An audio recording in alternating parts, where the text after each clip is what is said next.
Good morning, everyone. This is Megan Culp, along here with Scott Micklin. Good morning. We didn't have any music, so I'm throwing off my game. The musicians are on strike or something. They weren't ready over there. They're on COVID strike because we didn't give them hazard pay. I guess not. So sorry, everyone, but we're here. We're here. We are here.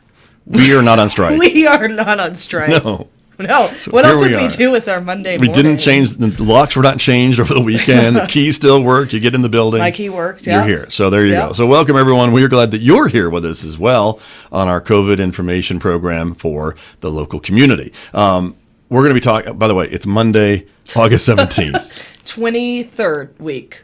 23rd week. We're in the 23rd How about week. that? Holy smokes. Holy smokes. Okay. So today, though, our topics are pretty interesting because school is starting.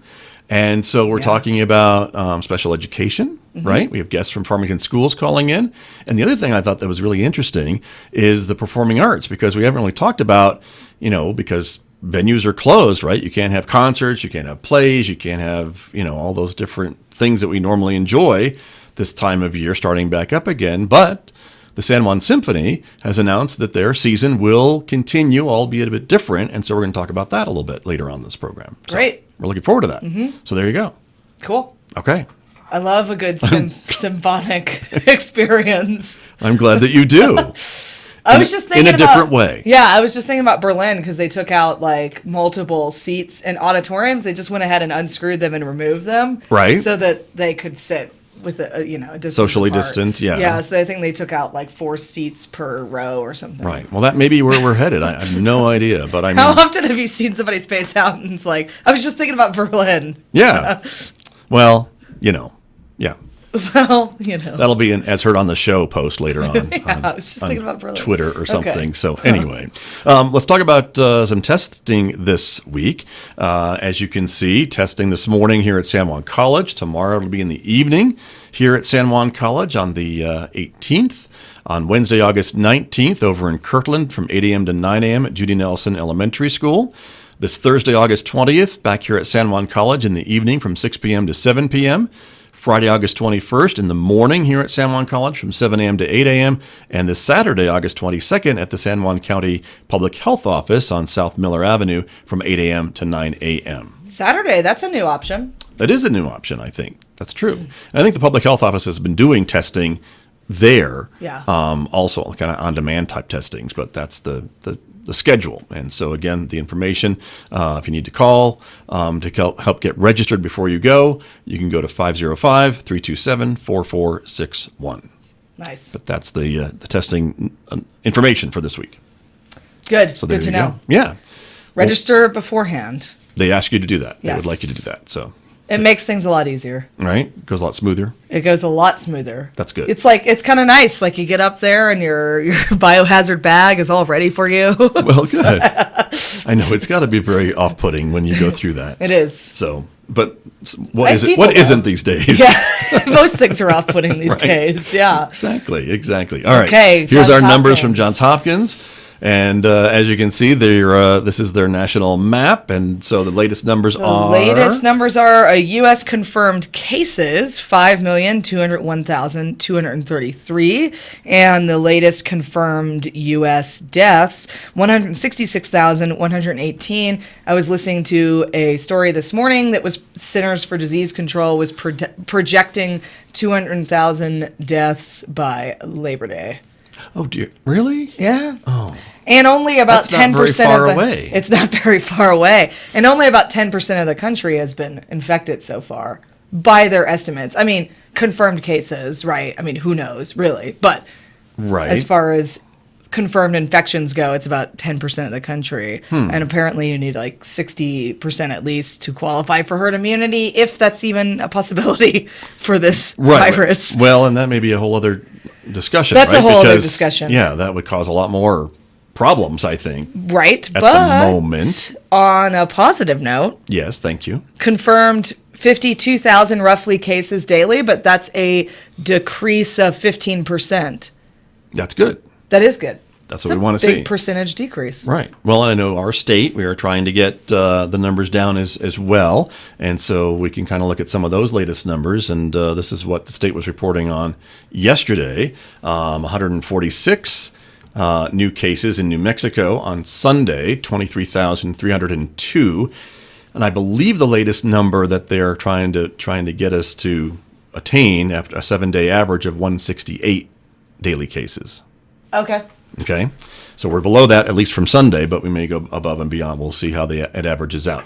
San Juan County had 9 new cases yesterday. We're at a little over 3,000, almost 3,100. Deaths were 8 new deaths yesterday from across New Mexico for a total of 711. None of those were from San Juan County. And the recoveries, that number keeps going up by a lot, which is great to see, too. We had 209 new recoveries listed for a total of 10,391. Very good. So that's encouraging numbers, again, as we look at them daily. And then the next screen we want to show you, again, this is from ksje.com/news. There are the details on the daily statistics. And then from the Navajo Nation, these numbers came in on Saturday. We didn't see them updated yet on Sunday. It may have come overnight. But again, they're still at 9,412 cases on the Navajo Nation with 18 new cases on Saturday. No additional deaths, and that had been 0 since Thursday. So that's good news. That is great news. And I think they're slowly reopening the Navajo Nation. Just going to mention that, that they are starting to reopen some of their maybe parks for tourism and things along that line. And so things like Canyon de Chelly and some of those parks that are inside the Navajo Nation. Have you ever hiked down Canyon de Chelly? You're going to be surprised by my answer. Yes. Really? Yeah. That is so... I wish we'd seen you on camera for that reaction. I was like, of course not. I've done it once, and that was enough. Yeah. But it was fun. I mean, I enjoyed, the hike down was fun. The hike back up, not so much, but, should have rented the horse or the mule or whatever they had. It's a mule, I think. I don't know. I went in July, which is pretty hot. Yeah, that would do it. Yeah. Mm-hmm. That's really more of an October experience. I don't know what I was thinking, but yeah. So good luck with that again. Yeah, but good for you. But it's a cool hike, and it's a beautiful, beautiful spot. Yeah, lots of paintings. What do they call those? Because they don't call them just paintings. They are... rock art, petroglyphs. Petroglyphs. Okay. That's what it is. Wow. Yeah. Old paintings. Yes. Way old paintings. Yeah. But very cool. Historic place. It's cool. And really, really cool spot. So I'm glad that they're able to reopen a little bit and to be able to offer that. Yeah. So, we've got some guests that are going to be calling in here. Great. And I think one of them's already one on the phone. On the phone. Shall we talk to the one and wait for the second one to call, or wait for them both to call? I mean, I have... What do you think? You've got questions. You always have questions for everybody. I have questions for everybody. You really do. Always. You really do. It's my first response anytime I hear anybody talking. It's like, I'm going to follow up on that. There you go. Yeah. There you go. Well, let's at least get our first caller on the phone right now. Good morning. You're on KSJE. Thank you for calling in. Good morning. It's Krista Coolidge. How are you? Hi, Krista Coolidge. We are fine. Thank you for calling in. You are, of course, with Farmington Municipal Schools, and your title escapes me at the moment, and I apologize. I should have written it down. I'm the Director of Exceptional Programs. Thank you. Very good. Absolutely. Great to have you on the line. I know, and we expect Dr. Schmidt will be calling in as well, but in the meantime, Megan has questions for you. I do. So do I. Right. Exceptional programs, I'm assuming, is special education plus maybe gifted programs. Let's cover that first. Sure. Exceptional programs is a little bit of everything.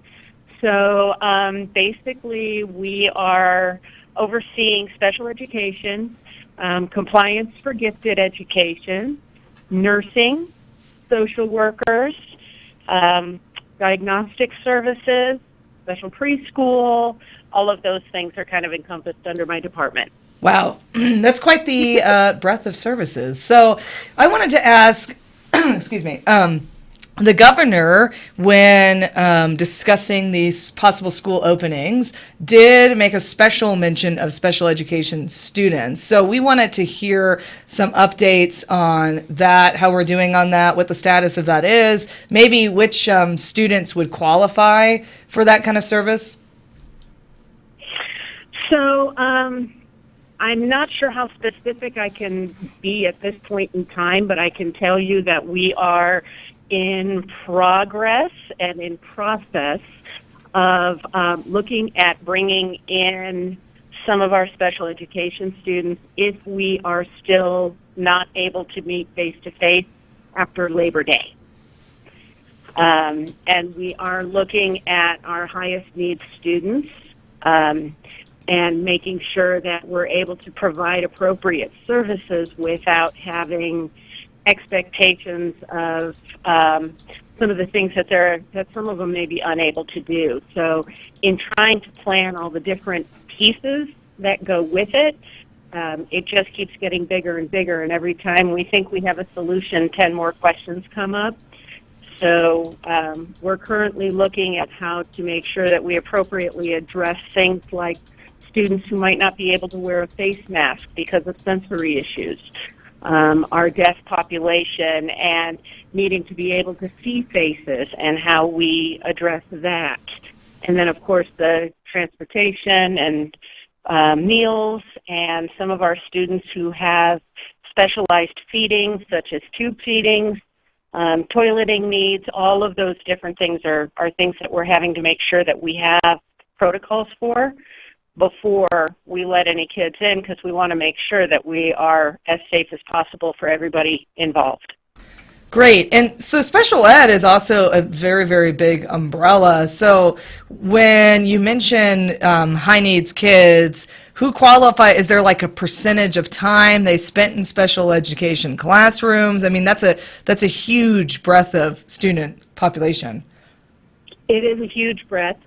We have 1,600 students who qualify under IDEA in Farmington, and what we're really looking at, kind of where I began my thought process with this, was looking at two different areas.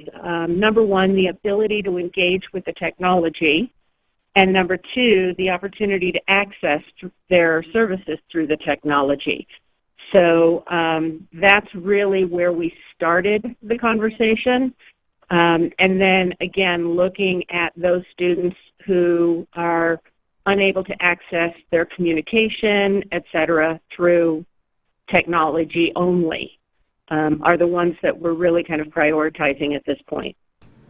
Got it. Thank you very much. And let me bring in, I believe this should be Dr. Eugene Schmidt, who's also on the line now. Dr. Schmidt, are you joining us?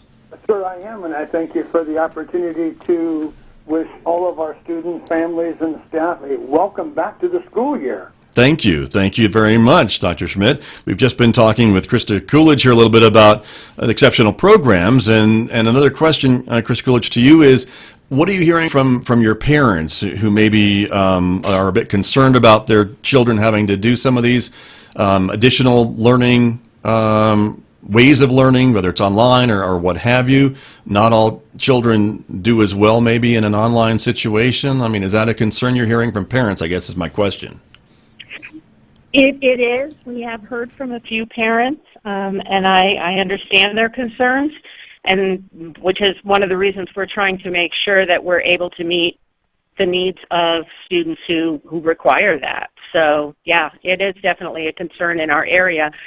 But alongside with that concern are the parents who are saying, my kid doesn't need online education or can't engage, but they're also medically fragile, and I don't want to send them into a building unless I'm sure that it's safe. And that's, again, where our planning becomes so critical to make sure that we get as many of these possible scenarios addressed. Got it. Thank you very much. That makes a lot of sense, and it's certainly there's a lot of moving parts to all of this, and I certainly understand that. Dr. Schmidt, can you give us some overview from the district point of view as to how the district is trying to meet all the needs of these exceptional program students, whether it's special education or gifted students, or any of them in between, I suppose? Yes, and I appreciate that, because we really are talking about an all-encompassing plan that makes sure that there's a high-quality, rigorous, relevant education, but at the same time we meet the needs of the health and safety guidelines, not only for students and staff. So, Scott and Megan, I certainly appreciate your comment and the interest in what is going on for our students. So I will share that what we're asking our community is about 3 weeks of patience. Tomorrow's the first day. It will be online virtual through September 4. But while that is going on, we're having those internal conversations that Ms. Coolidge is asking. What can we do to bring kids back in that safe school environment? And we know that we have asked and have permission from the state to bring our pre-K-5 kids back in what I would call appropriate social distance numbers or spacing, and that includes our special ed kids. Now, I think the question that Megan and others that our community is certainly asking is how might we rethink that for middle and high school as well? Because current state guidelines call for middle and high school kids to come back towards the middle or if not end of September. But I think that in our cabinet today and over the next week or so, we'll be working with Ms. Coolidge on how might we be able to bring middle and high school kids of exceptional need that choose to come back to school earlier than their peers. And so it's a great question, one that we're very much interested in answering. And again, we ask patience from the community along the way. Great. And I do have a question. It's kind of a nuts and bolts question about online learning. How many hours a day of instruction are teachers to aim for, given that things are just so different when it's online? Yes, and that's a great question. And let me take you back to spring, because many of your listeners have kids that participated in the spring version. And a kindergartner, for example, is expected to do 30 minutes worth of work a day. Well, it's a different world we live in as we approach the fall, that we would like to have kids in a longer period of day. And when I say longer, we're not asking turn your computer on at 8:15 and turn it off at 4. We're looking where kids will log in, check the assignments, do some work independently. Teachers will have office hours that they can call in and seek additional guidance. We're also hoping that, in these next few weeks we can figure out how what I would call the remote learner kids. Remote learners are those kids that eventually we'll bring back on Tuesday through Friday. We're hoping that we can figure out ways that all kids can benefit from the direct instruction from teachers. And so whether you be an at-home or an at-school learner, we're going to be looking for ways through either pre-recorded and then shown as archive, which I will call asynchronous, or synchronous is a word that it's direct live time. We are examining ways that kids can log in and follow teacher lessons as it is being taught to other kids. So we're going to be experimenting. It's a different world. And again, I go back to that patience and understanding as we learn how to do this along the way. Very good, Dr. Schmidt. Thank you very much. And one final question for either one of you this morning. And again, as we kind of move forward, but as students get ready, any advice for, again, parents to kind of keep their students motivated as things get rolling, even if there's a few bumps in the road? Yeah, Ms. Coolidge, I'll let you share first. So my suggestion to parents is don't forget to be supportive of your kids during this, and kids, don't forget to be supportive of your parents, because this is a different world for all of us. I can tell you that I never anticipated this to happen during my career, but we're here now, and so positive reinforcement goes a really, really long way. And if everybody can stay positive, I think that we have a win-win situation. So I'll join with Ms. Coolidge, Scott, and Megan, and say that attitude is important. We don't want things. We watch the whole mask political thing. Wear masks or not. It comes down to attitude. If we talk around that dinner table in supportive fashion with the thought that the online learning is going to be temporary, eventually we're going to get a vaccine or figure out how to control this virus in which kids will have a chance to come back. So it really is about attitude and the belief that we are in a different kind of way, still helping to ensure that the future of our kids will be bright. Very good. Well, Krista Coolidge and Dr. Schmidt, we thank you so much both for your continued adaptability and extra work behind the scenes to try to get our students back safely, and also for joining us on the show this morning. Thank you both very much. We will talk to you both again soon, but thank you. From Farmington Municipal Schools, Dr. Eugene Schmidt and Krista Coolidge, we appreciate them very much. Our next guest is also joining us on the phone, and that is Thomas Heuser with the San Juan Symphony. Thomas, good morning. Good morning, Scott. Thanks for having me. You bet. Thank you for calling in. Music director, of course, of the San Juan Symphony. And as I like to remind viewers, I'm a proud board member of the Symphony. So whenever we have someone from the Symphony on the program, I always like to explain that connection that I have. But we were talking, Thomas, that we haven't heard much about the performing arts throughout all of this. We've heard a lot about what the performing arts can't do, unfortunately, because of COVID and things like that. And here comes the San Juan Symphony with what it can do. And that is kind of why I wanted to highlight what the Symphony is doing with its new season and have you on the program today, because you launched this just on Friday. And so without further ado, please let us know what your big plans are for season 35 it is, right? It is 35, yeah, and I'm very excited to describe what it is we can do, as you said. It is a really difficult time for performing arts organizations around the country and the world, of course, because of COVID, and so we can't gather. So really the tricky thing is that there are two sides of the equation here. One is our musicians and their safety, and the other is our audiences and their safety. So what we've decided to do was take, at least for now, the audience gathering out of the picture. So we're not going to be performing for live audiences, at least for the rest of 2020, and maybe moving into 2021 as conditions allow. Some of that was dictated by the fact that the halls, the performing halls, are not going to be doing business as usual. Henderson Hall at San Juan College, of course, is closed for the year. Same with the Community Concert Hall at Fort Lewis and Durango. So our symphony is sort of homeless, as it were. But we are able to, what we're going to produce is a symphony season online. Folks can get a subscription or a membership to our website, and through the website we'll be able to release a lot of music, a lot of performances, and a lot of videos by our musicians that have been produced in as safe a way as possible. So that's our way to reach the audience, at least right now, is online. And we've heard some really positive feedback already since Friday about how the rollout has gone. It's very new technology for us, but I think it's going to be the solution for keeping our audiences engaged with the San Juan Symphony right now. Then on the musicians side of things, we do have plans to gather groups of 15 players at the most and have a production team there.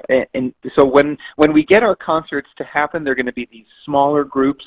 We're going to have physical distancing enforced, as well as face masks for the players who can use them. For musicians that play woodwind and brass instruments, we have far fewer opportunities this year, all things considered, but we are going to, when we work with those musicians, have some plexiglass dividers and separators that create even more barriers between the possible spread of COVID. So we're taking all of those considerations into effect starting now. Actually, this week will be our first gathering/recording project. We'll be at Blue Lake Ranch in Hesperus, Colorado, so taking advantage of the August weather to be in an outdoor tent to make our first recording. And if there's sounds of wind and birds and motorcycles on the highway, we're going to embrace that and just be taking advantage of the out of doors to make some music for everyone. That sounds so avant-garde. I love it. I'm ready for it. I'm a huge symphony fan, so I'm excited to hear that the show will in fact go on. But I have what I imagine to be a fun question for you, which is, okay, what kind of stuff are you guys going to be playing this year? Oh, that's a great question, Megan, and thanks for being an enthusiastic fan. We appreciate that. So this first concert coming up, we are playing Appalachian Spring Ballet by Aaron Copland, one of the most iconic American pieces of music. And what's interesting is Aaron Copland wrote this piece in 1944 during the Second World War, when there was no pandemic, but there were equally big restrictions on the performing arts and budgets and that kind of a thing. So the original ballet was only written for 13 musicians.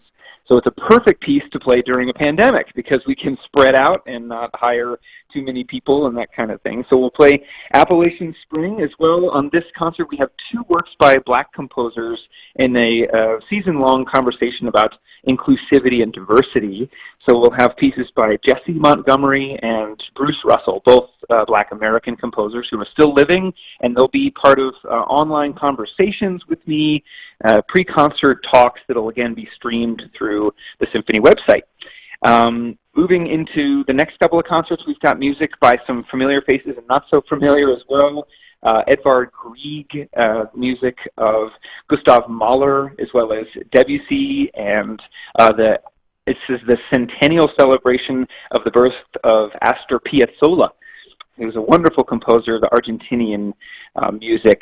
So much to look forward to, and again, lots to unpack with the season. It's all on our website, sanjuansymphony.org, where you can buy your digital season pass for the very first time.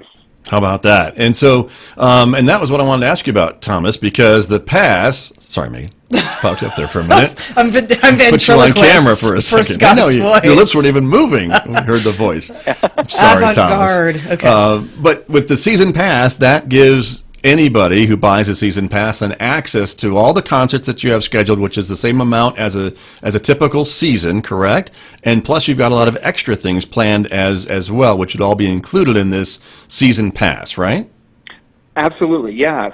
So once you get into the website with your season pass, everybody from Farmington and Durango across the country and the world, frankly, can tune in for all of these performances. Yes, it's the usual. We're performing 4 subscription concerts, so to speak, which will be these ensemble concerts. And then in addition to those, we've commissioned individual videos by our musicians from across the orchestra who are going to be performing solo from their homes, kind of quarantine videos as they were. Some preformed ensembles like string quartets and trios, they're putting some projects together. So all of those videos are up online, and we just hope that people enjoy the music and have a chance to continue to appreciate the product of the San Juan Symphony, even though we can't hear it live right now.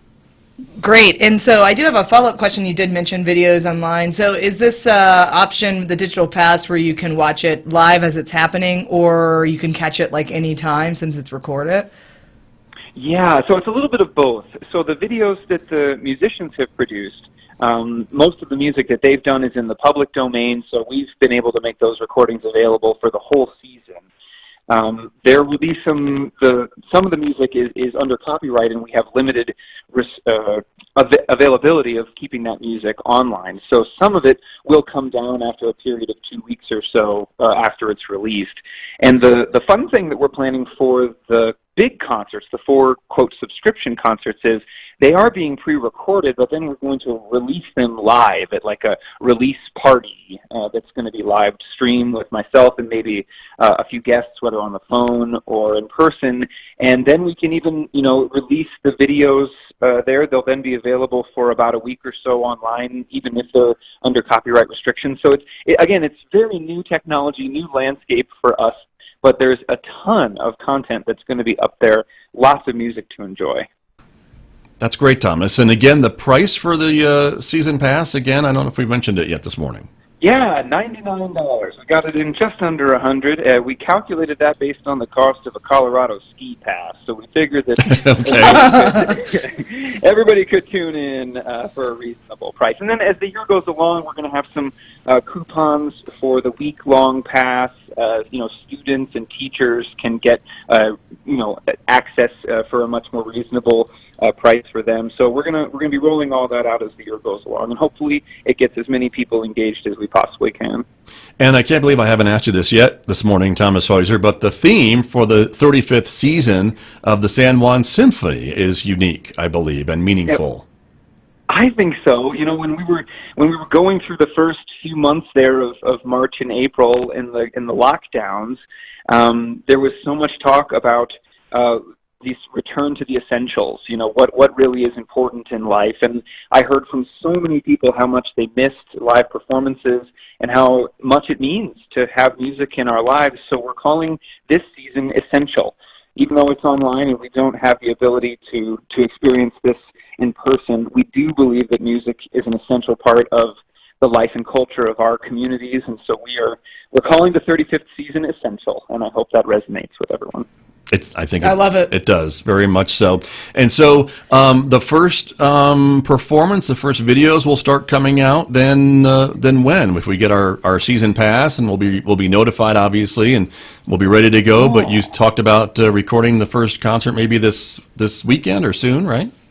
That's right, yeah. So we're making the recording this weekend. We're keeping our original concert dates as advertised, which will be the live release event. Okay. So this recording will be released on October the 3rd, and then the other subsequent releases mid-November, February, and April to round out the season. But in the meantime, yes, if you have your season pass, the content that's on the website is going to get very frequently updated with the individual videos. We've even got some archival footage that we're going to be able to release, public domain works of Beethoven, etc. So we can put those performances up. So if you log in today, you've already got hours and hours of music to enjoy, and that's only going to increase as the year goes along. Very, very good. And Thomas Heuser, I know you kind of have your finger on the pulse of the music world and the symphonic world, and so obviously there are other orchestras that are maybe trying this and others that are maybe not trying this. It's certainly an individual choice, but I know there have been a lot of musicians chomping at the bit to perform, and even if it can't be in front of a live audience, this has got to be really exciting for members of the orchestra.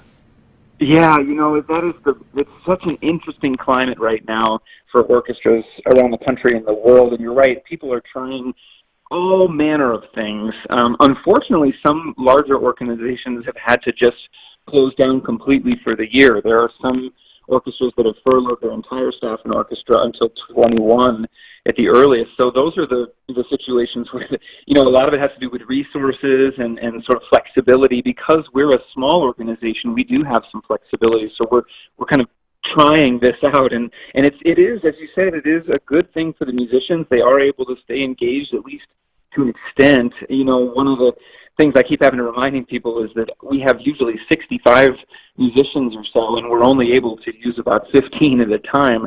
So it really isn't a great year by that standard. It's sad for the players that don't get as many opportunities as they're used to, and we definitely feel that missed opportunity. But, you know, silver lining might be that this technology puts us in front of a wider audience than ever, and we actually have a chance to grow the representation of the San Juan Symphony in the Four Corners. So I'm cautiously optimistic about what this season holds for us. And again, for the listeners, I think there's going to be plenty of music.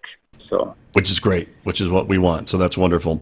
Well, Thomas, thank you very much for joining us this morning. And again, I will look forward to speaking with you here on KSJE about these upcoming opportunities digitally to listen to all this great music and other content as well, which is a big part of the season too. So thank you so much.